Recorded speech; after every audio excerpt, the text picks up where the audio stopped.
ఎఫెసీయులకు రాసిన పత్రిక 4వ అధ్యాయం 15వ వాక్యం చూద్దాం.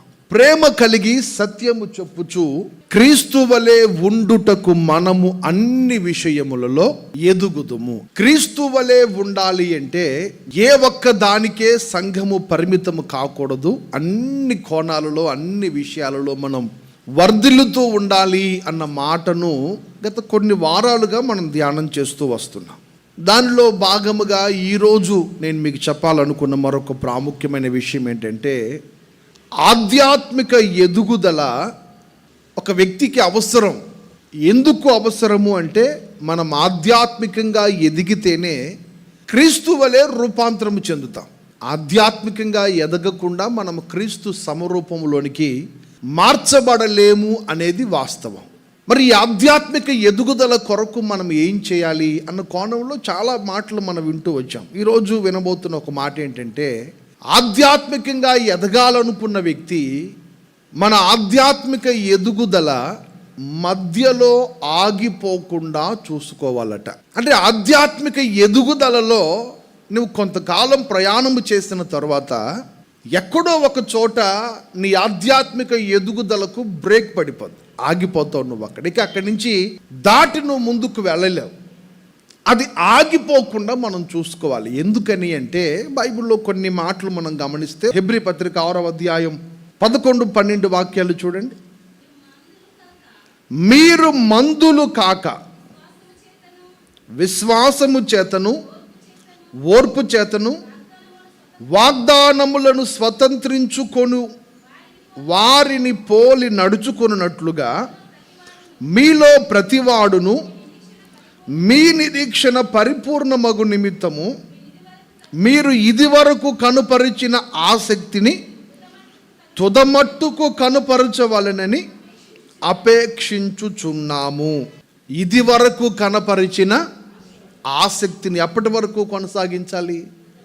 తుదమట్టుకు కొనసాగించాలి. ఒకప్పుడు మీలో ఆసక్తిని నేను చూశాను, మీరు ఆసక్తి కలిగి బ్రతకడం నేను చూశాను. ఇప్పుడు అదే ఆసక్తిని మీరు ఎప్పటి వరకు కొనసాగించమంటున్నాడు దైవజనుడు?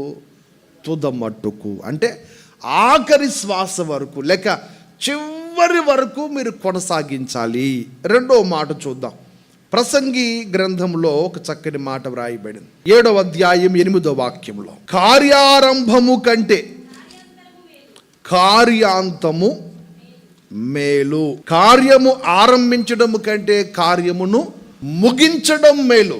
విశ్వాస జీవితమును ఆరంభించడం కంటే విశ్వాస జీవితములో ముగింపు వరకు కొనసాగడము మేలు. ప్రార్థనా స్థితిని ప్రారంభించడం కంటే దానిని ముగించేంత వరకు నిలిచి ఉండడం మేలు. అట్లాగే దైవజనుడు పౌలు హెబ్రీ సంఘానికి లేఖ వ్రాస్తూ అంటాడు, మీరు ఇది వరకు కనపరిచిన ఆసక్తిని తుదమట్టుకు కొనసాగించాలని నేను కోరుకుంటున్నాను. మీ దగ్గర నేను అంతకంటే ఎక్కువగా ఆశపడుతుంది ఏమీ లేదు. ఏంటంటే, మీరు దేనినైతే ప్రారంభించారో అంతము వరకు దానిలోనే మీరు కొనసాగుదురుగాక. దీని గురించి దైవజనుడు పౌలు గారు ఏం చెప్తాడో ఒక మాటను మనం చూద్దాం. ఒకసారి మీరు ఫిలిప్పీయులకు రాసిన పత్రిక 3వ అధ్యాయం 12-16 వరకు చూద్దాం. ఇదివరకే నేను గెలిచితనని అయినను, ఇదివరకే సంపూర్ణ సిద్ధి పొందితినని అయినను నేను అనుకొనుటలేదు గాని, నేను దేని నిమిత్తము క్రీస్తు యేసు చేత పట్టబడితెనో దానిని పట్టుకొనవలెనని పరుగెత్తుచున్నాను. సహోదరులారా, నేనిదివరకే పట్టుకొని ఉన్నానని తలంచుకొనను. అయితే ఒకటి చేయుచున్నాను, వెనుక ఉన్నవి మరచి ముందున్న వాటి కొరకై వేగిరపడుచు క్రీస్తు యేసునందు దేవుని ఉన్నతమైన పిలుపునకు కలుగు బహుమానమును పొందవలెనని గురి యొద్దకే పరిగెత్తుచున్నాను. కాబట్టి మనలో సంపూర్ణులమైన వారమందరము ఈ తాత్పర్యమే కలిగి ఉందము. అప్పుడు దేని గూర్చేనను మీకు వేరు తాత్పర్యము కలిగి ఉన్నాడలా అదియు దేవుడు మీకు బయలుపరుచును. అయినను ఇప్పటి వరకు మనకు లభించిన దానిని బట్టియే క్రమముగా నడుచుకుందాము. ఇక్కడ మీరు గమనించండి ఒక మాటని. ఈ ఫిలిప్పీ సంఘానికి వ్రాసిన ఈ ఉత్తరాన్ని ఇంచుమించు ఈయన చివరి దినాల్లో వ్రాసాడు. ఒకసారి మీరు 1వ అధ్యాయం 23వ వాక్యం చూడండి. ఈ రెండిటి మధ్యలో ఇరుకున పడి ఉన్నాను, నేను వెడలిపోయి క్రీస్తుతో కూడా ఉండవలెనని నాకు ఆశయున్నది. తిమోతికి వ్రాస్తున్న ఉత్తరంలో కూడా నేను వెడలిపోవు కాలము అంటాడు. అక్కడ ఒకసారి మీరు ఆ మాటను కూడా చూద్దాం. తిమోతి 2వ పత్రిక 4వ అధ్యాయం 6వ వాక్యం. నేనిప్పుడే పానార్పణముగా పోయబడుచున్నాను, నేను వెడలిపోవు కాలము సమీపమై ఉన్నది. వెడలిపోయే కాలము సమీపమయ్యుంది అంటే ఇంచుమించు తను చివరి దినాల్లో ఉన్నాడు. రేపో మరునాడో లేక ఒక 6 నెలలకో లేక ఒక సంవత్సరానికో తన జీవితాన్ని ముగించే స్థితిలో ఉన్నాడు దైవజనుడు పౌలు. ఆ సమయంలో ఆయన చెప్తున్న ఒక ప్రాముఖ్యమైన మాట ఏంటి? ఇప్పుడు ఫిలిప్పీ పత్రిక 3వ అధ్యాయం 12వ వాక్యం నుంచి మనం చూస్తే, ఇదివరకే నేను గెలిచి తినని అయినా ఇదివరకే సంపూర్ణ సిద్ధి పొందానని కానీ నేను అనుకోవడం లేదు. మరి ఏం చేస్తున్నావు అంటే, దేని నిమిత్తం క్రీస్తు యేసు చేత పట్టబడితునో దాన్ని పట్టుకొనవలెనని పరిగెడుతున్నాను. ఏ వయసులో? నేను క్రీస్తుతో కూడా ఉండవలసిన సమయం ఆసన్నమైందని తనకు అర్థమైన సమయములో అంటాడు, నేను దేని కొరకు పట్టబడ్డానో దాన్ని పట్టుకోవడానికి పరిగెత్తుచున్నాను. దేవునికి మహిమ కలుగునుగాక. దీనిని అంటారు కార్య ఆరంభము కంటే కార్యాంతము మేలు. ఆరంభించినప్పుడు ఉన్న ఉజ్జీవం కొంతకాలం గడిచిన తర్వాత మనలో కనబడడం లేదు కదా. ఆరంభించినప్పుడు మనలో కనబడుతున్న విశ్వాసం కొంతకాలం కొనసాగిన తర్వాత కనబడడం లేదు కదా. ఈయన గారు ఆరంభంలో ఎలాగూ క్రీస్తు కొరకు నిలబడ్డాడో తన ముగింపు దినాలలో కూడా అదే సాక్ష్యం చెబుతున్నాడు. అదే విశ్వాసములో నేను కొనసాగుతున్నాను. దేవునికి స్తోత్రం. ఆ విశ్వాసంలో నేను నిలిచి ఉన్నాను, ఆ భక్తిని కాపాడుకున్నాను. దేవుడు నాకు ఇచ్చినటువంటి ఆ స్థితిని కాపాడుకొని ఇప్పుడు కూడా నేను పొందాలనుకున్న దాని కొరకు పరిగెడుతున్నాను. చెప్పండి, ఆగిపోయాడా? పరిగెడుతున్నాడా? ఏ కారణము చేతనే తన ఆధ్యాత్మిక స్థితి ఆగిపోయినట్లుగా తను చెబుతున్నాడా? చెప్పట్లేదు. ఏ కారణము కూడా నా ఆధ్యాత్మిక స్థితిని ఆపట్లేదు. నేను వెడలిపోయే కాలం సమీపమైపోయింది, అయినా నేను పరిగెత్తడం ఆపలేదు, అయినా నా విశ్వాసం ఆగలేదు, అయినా నా ప్రార్థనా స్థితి ఆగలేదు. ఇది దైవజనుడు పౌలు గారు చెప్తున్న సాక్ష్యం. ఆ తర్వాత రెండవదిగా భక్తుడైన యోహాను కూడా దీని గురించి ఒక సాక్ష్యం చెప్తారు. ఒకసారి ఆయన మాట కూడా చూద్దాం. యోహాను వ్రాసిన మొదటి పత్రిక 2వ అధ్యాయం 12వ వాక్యము నుండి చూడండి. చిన్నపిల్లలారా, ఆయన నామమును బట్టి మీ పాపములు క్షమింపబడి ఉన్నవి గనుక మీకు వ్రాస్తున్నాను. తండ్రులారా, మీరు ఆది నుండి ఉన్నవానిని ఎరిగి ఉన్నారు గనుక మీకు వ్రాస్తున్నాను. యవనస్తులారా, మీరు దుష్టుని జయించి ఉన్నారు గనుక మీకు వ్రాయుచున్నాను. ఇక్కడ మీకు ఒక మాట చెప్తాను. 3 వయసుల వారిని ఈయన జ్ఞాపకం చేస్తున్నాడు. చిన్న పిల్లల గురించి మాట్లాడతాడు, యవనస్తుల గురించి మాట్లాడతాడు, తండ్రుల గురించి మాట్లాడతాడు. చిన్నపిల్లల గురించి మాట్లాడుతున్నప్పుడు మీ పాపములు క్షమించబడ్డాయి అంటాడు. యవనస్తుల గురించి మాట్లాడుతున్నప్పుడు మీరు దుష్టుని జయించి ఉన్నారు అంటాడు. పెద్దల గురించి మాట్లాడుతున్నప్పుడు మీరు ఆది నుండి ఉన్నవానిని ఎరుగుదురు అంటాడు. అంటే నేను మీకు చెప్పాల్సిన ఒక 2 మాటలు ఏంటంటే, ఇక్కడ ఏ వయసులో చేయవలసిన భక్తిని ఆ వయసులో ఖచ్చితంగా చేయాల్సిందే. చిన్నపిల్లలు ఎంతసేపటికి వారి పాపములు క్షమించబడితే చాలు అనుకునే స్థితి, తర్వాత వారి మీదకి వస్తున్నటువంటి దుష్టుని ఎదిరించగలిగిన సామర్థ్యం యవన ప్రాయములో వారికి వచ్చేది. ఆ తర్వాత వయసు పెరుగుతూ ఉన్న కొలది వీరట వారు ఆరాధిస్తున్న దేవుడు ఎవరో వారు ఎరిగి ఉన్నారు. నేను మీకు చెప్పాలనుకున్న మాట ఏంటంటే, 24 గంటలు నా పాపములు క్షమించు ప్రభువా అన్న ప్రార్థన నీ ఆధ్యాత్మిక ఎదుగుదలకు దోహదపడదు. ఎప్పుడు దుష్టుని ఎదిరించడం మాత్రమే ఫోకస్ చేస్తే కుదరదు. నీ ఆధ్యాత్మిక ఎదుగుదలలో నీవు ఆరాధిస్తున్న దేవునిని సంపూర్తిగా మనము ఎరిగి ఉండాలి. నమ్మితే స్తోత్రం చెప్పండి. ఇప్పుడు చెప్పండి, చిన్న వయసులో చేసే భక్తి చిన్న వయసులో చేస్తున్నారు, యవన ప్రాయముకు వచ్చేసరికి దుష్టుని ఎదిరించగలిగిన సామర్థ్యాన్ని పొందుకున్నారు. పెద్దలకు వచ్చేసరికి వారు ఆరాధిస్తున్న దేవుని సామర్థ్యము ఏమిటో వారు తెలుసుకోగలిగారు. అందుకనే ఏ వయసులో కూడా భక్తి నిర్లక్ష్యం చేయకూడదు. ఆధ్యాత్మికంగా ఎదగవలసిన ఒక వ్యక్తి ఎదగకుండా ఎందుకు ఆగిపోతున్నాడు?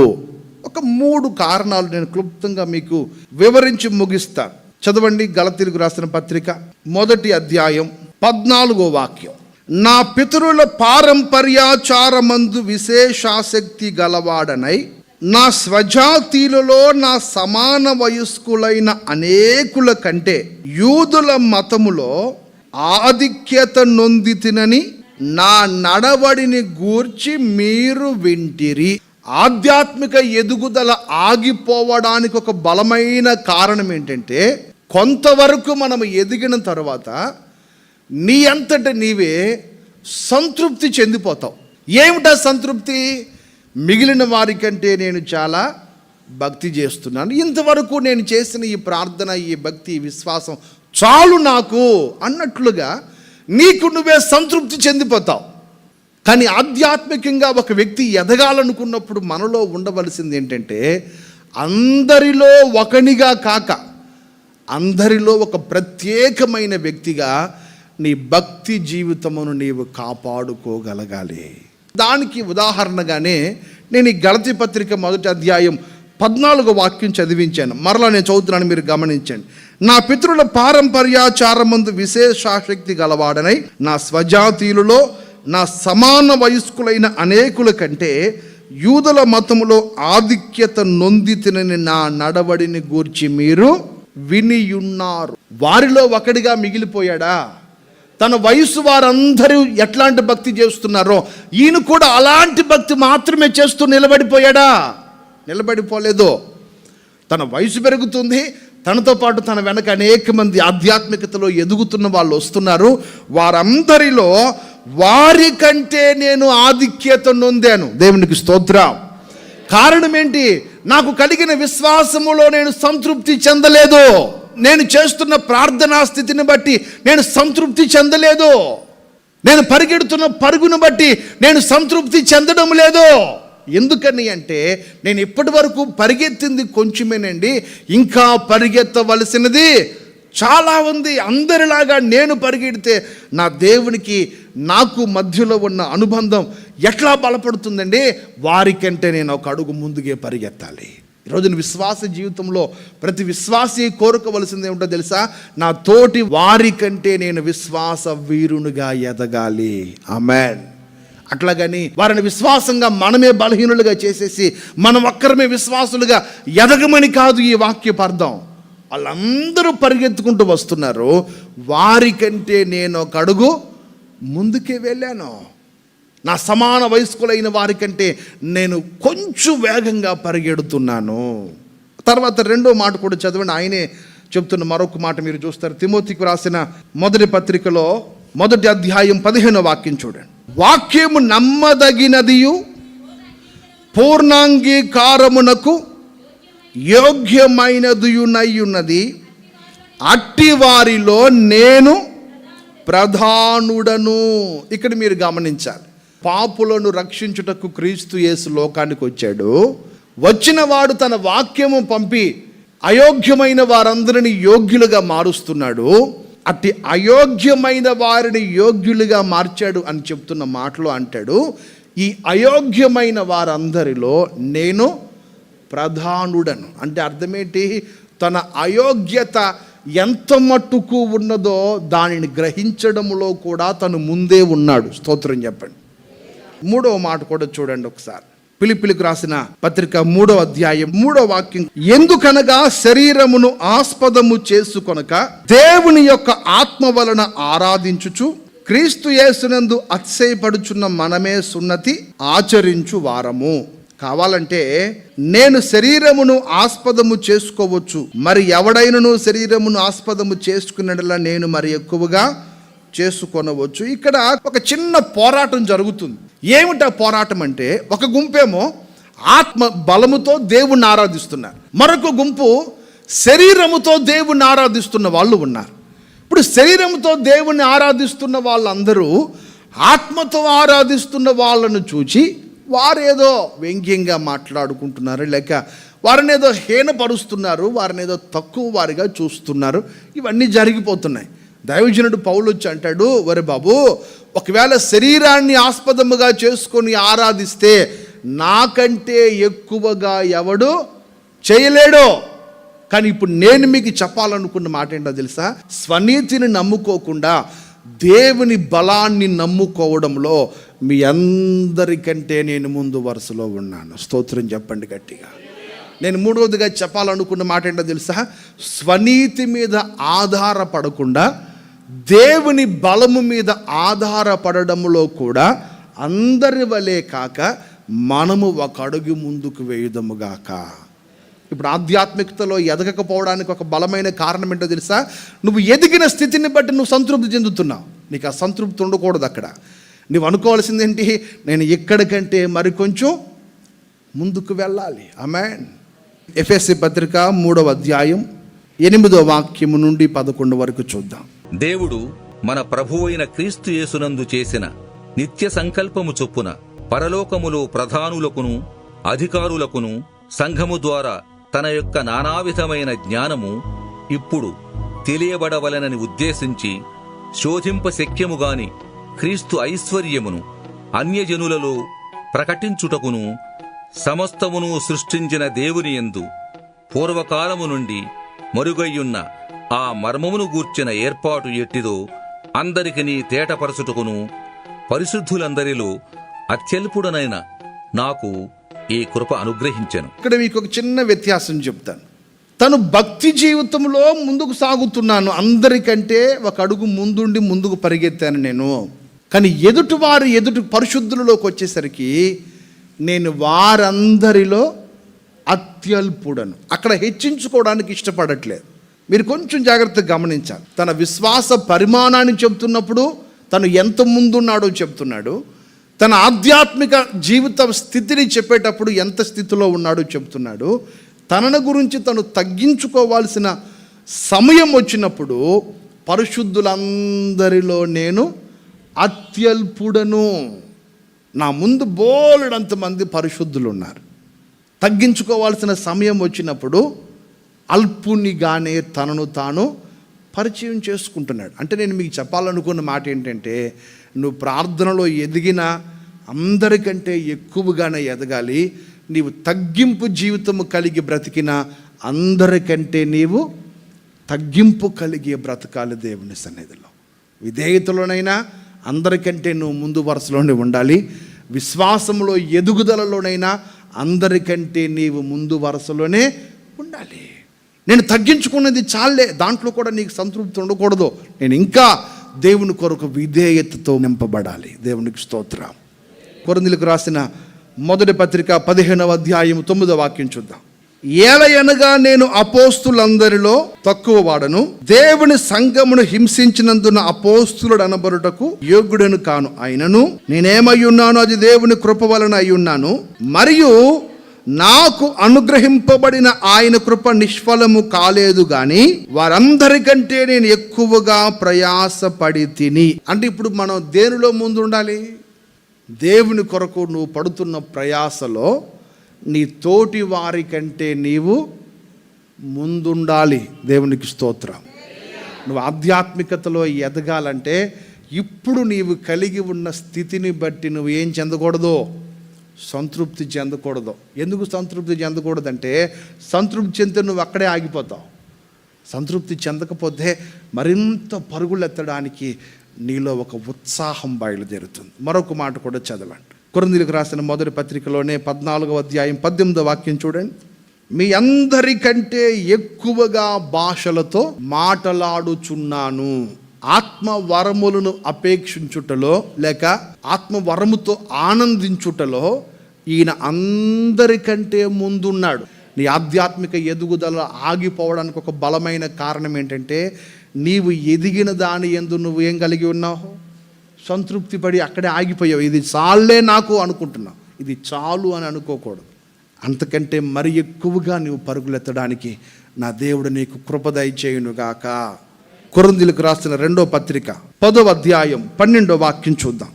తమ్మును తామే మెచ్చుకొను కొందరితో జతపరుచుకొనుటకైనను వారితో సరిచూచుకొనుటకైనను మేము తెగింపజాలము గాని వారు తమలోనే ఒకరిని బట్టి ఒకరు ఎన్నిక చేసుకొని ఒకరితో ఒకరు సరిచూచుకొనుచున్నందున.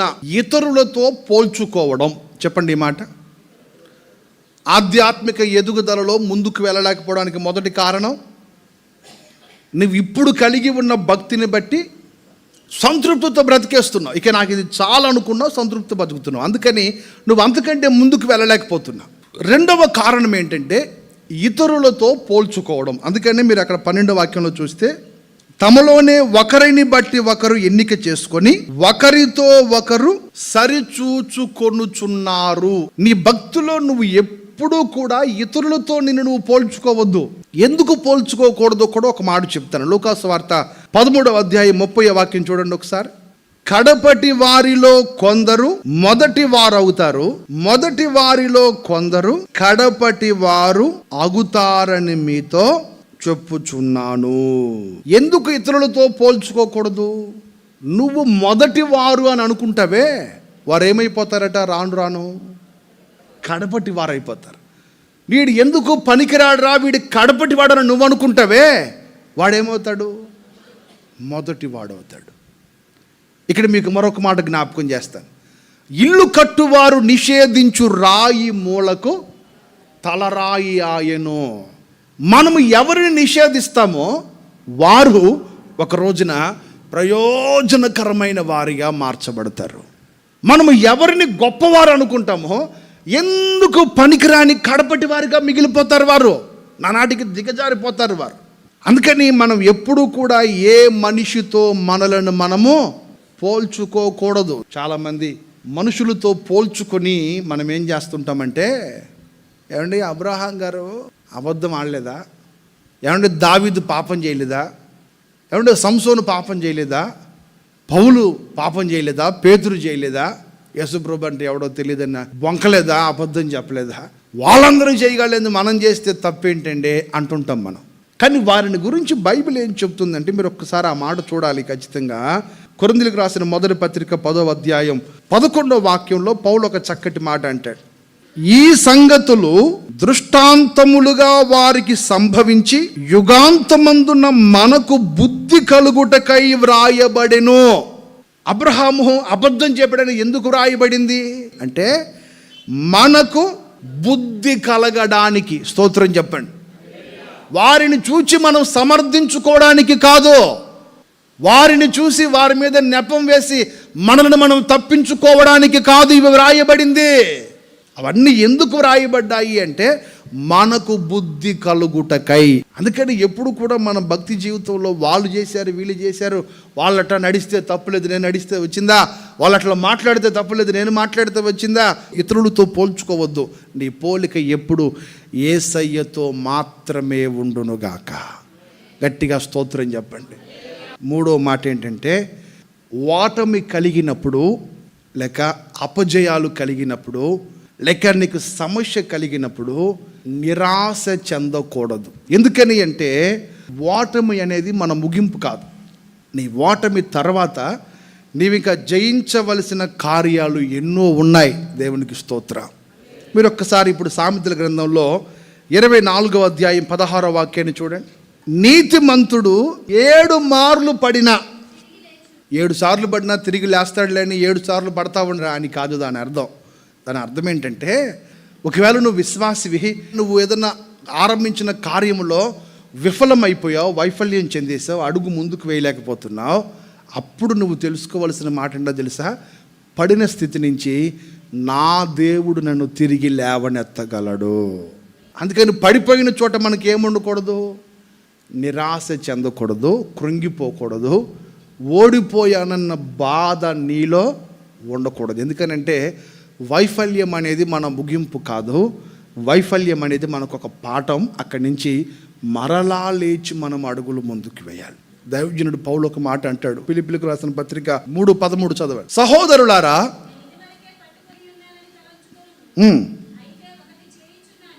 వెనుక ఉన్నవి మరచి ముందున్న వాటి కొరకే వేగిరపడుచున్నాను. నాకు కలిగిన ఓటమిని నేను పట్టించుకోవడం లేదు. వెనుక ఉన్న వాటిని ఏం చేస్తున్నాడట? మర్చిపోతున్నాడు. వెనక జరిగిన అవమానాన్ని, జరిగిన శ్రమను, జరిగిన కన్నీటిని, జరిగిన శాపాన్ని పూర్తిగా మర్చిపోయి ముందు దేని కొరకు పరిగెత్తాలో దాని కొరకు వేగిరపడుతున్నాడు. అందుకనే పరిశుద్ధ గ్రంథ చరిత్రలో మీరు గమనించండి, ఏమని వ్రాయబడిందంటే, నీ స్థితి మొదట కొద్దిగా ఉన్నను, తొదక నీవు మహాభివృద్ధి నొందుతావు. ఇప్పుడు చిన్నగా పరుగులెడుతున్నాను కదా అని నువ్వు కంగారు పడొద్దు. చిన్నగా పరుగులెత్తిన నీవే ఒక రోజున మహాభివృద్ధిలోనికి రాబోతున్నావు. ఆధ్యాత్మికంగా మనం అడుగులు ముందుకు వేయలేకపోవడానికి 3 కారణాలు ఏంటంటే, ఒకటి, మనము కలిగి ఉన్న స్థితిని బట్టి సంతృప్తి చెంది ఆగిపోకూడదు. అంతకంటే బెటర్గా పరుగులెత్తడానికి మనం ప్రయత్నం చేయాలి. రెండవది, ఇతరులతో మనలను మనము పోల్చుకోకూడదు. మూడవది, ఎప్పటికీ మన ఆధ్యాత్మిక జీవితంలో మనం దిగజారిపోకుండా ఉండాలి అంటే కలిగిన ఓటమి తలంచుకొని ఎప్పటికీ మనము కృంగిపోకూడదు, దిగులు పడకూడదు. అటు ఉన్నత కృప నా దేవుడు మనందరికీ సమృద్ధిగా దయచేయునుగాక. అందరూ మోకరించని ప్రార్థన చేసుకుందాం. ప్రేమాపూర్ణుడమైన మా తండ్రి, నీ పరిశుద్ధమైన ఘననామానికి వందనాలయ్యా. గొప్ప దేవుడవు, కనికెర సంపన్నుడవు, జాలి గలవాడవు, మాకు చాలిన దేవుడవు నాయనా, నీకు స్తోత్రాలు. ప్రత్యేకంగా నేటి వరకు నన్ను మమ్మల్ని మీ సన్నిధిలో సజీవులుగా నిలిపి ఉంచారు. ఆధ్యాత్మిక ఎదుగుదలలో ఎక్కడ మేము ఆగిపోకుండా ముందుకు సాగాలని, అలా సాగలేకపోవడానికి కారణాలు ఏంటో ఒక్కొక్కటిగా మాకు తెలియజేస్తూ వచ్చారు. దైవమా, ఆధ్యాత్మికంగా మేము ఎదగకపోవడానికి ఇప్పుడు మేము కలిగి ఉన్న ఈ భక్తిని బట్టి సంతృప్తి చెందిపోతున్నాం. ఇది చాలే అని, ఇది కాదు. మా వయసు వారందరిలో వారికంటే మరి ఎక్కువగా నీతో సమయం గడపగలని, మరి ఎక్కువగా నీ కొరకు ప్రయాసపడాలని, మరి ఎక్కువగా నీతి కలిగి బ్రతకాలని, మరి ఎక్కువగా పరిశుద్ధతలో బ్రతకాలని, మరి ఎక్కువగా నీ కొరకు యథార్థంగా బ్రతకాలని మేము ఒక్కొక్కరం పూనుకొని ముందుకు సాగవలసిన కృప మాకొక్కొక్కరికి దయచేయమని ప్రార్థన చేస్తున్నాను. నా తండ్రి, సంతృప్తి చెంది ఆగిపోయే స్థితిలో మేము ఉండకూడదని ఆయన. అయ్యా, మా ఆధ్యాత్మిక జీవితాల్లో ముందుకు సాగలేకపోవడానికి ఇతరులతో పోల్చుకోవడం మరొక కారణమని మమ్మల్ని హెచ్చరించారు. నా తండ్రి, నిజమేనయ్యా, వారితో వీడితో పోల్చుకొని వారికంటే నేను చాలా భక్తిపరుణ్ణి అనుకునే కాక, యేసయ్యతో పోల్చుకొని యేసు ఎదుట ఎలా ఉన్నానని నన్ను నేను విమర్శించుకొని ముందుకు సాగడానికి కృప దయచేయను ఆయన. అయ్యా, మా ఆధ్యాత్మిక జీవితంలో ఎదగలేకపోవడానికి ఓటమి తాలూకా ఆనవాళ్ళు గుర్తు చేసుకుంటూ నిరాశలో అయ్యా విఫలమైన చోట మాత్రమే చతికిలబడి కూర్చునే స్థితిలో మేము కాదు నాయన. నీతిమంతుడు 7 మార్లు పడినా తిరిగి లేస్తాడు.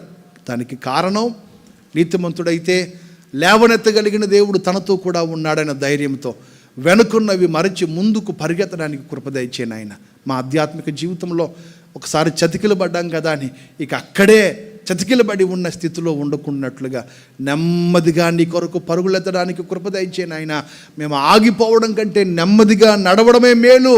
ఆ గ్రహింపు మా ఒక్కొక్కరిలో మీరు పుట్టించమని ప్రార్థన చేస్తున్నాను. ఆగిపోతే ఆ హృదయం సాతాను నిలయమైపోతుంది. ఆ భయానకమైన స్థితి మాకు కలగకుండా నీ కొరకు నడవడానికి, పరుగులెత్తడానికి మా కృప దయచేయమని ప్రార్థన చేస్తున్నాను. నా తండ్రి, ఒకప్పుడు మా స్థితి కొద్దిగా ఉన్న తుదుకు మహాభివృద్ధి కలుగుతుందని లేఖనాలు చెబుతున్నాయి. ఆ వాక్యాన్ని బట్టి ధైర్యం తెచ్చుకొని నా తండ్రి, ఒకవేళ ఇప్పుడు మేము చిన్నగా నడవచ్చేమో, ఒకరోజు ఆధ్యాత్మికంగా పరుగులెత్తగలిగిన స్థితిలో ఉండగలమన్న నిరీక్షణతో, విశ్వాసంతో ఈ మాటలు విన్న ప్రతి ఒక్కరూ ముందుకు సాగుటో కృప దయచేసి మహిమ పొందుకోండి. ఈ కార్యక్రమాన్ని వీక్షించున్న వారందరికీ చేరి వచ్చిన ప్రతి బిడ్డను కృపలు భద్రపరిచి మహిమ పొందుకోండి.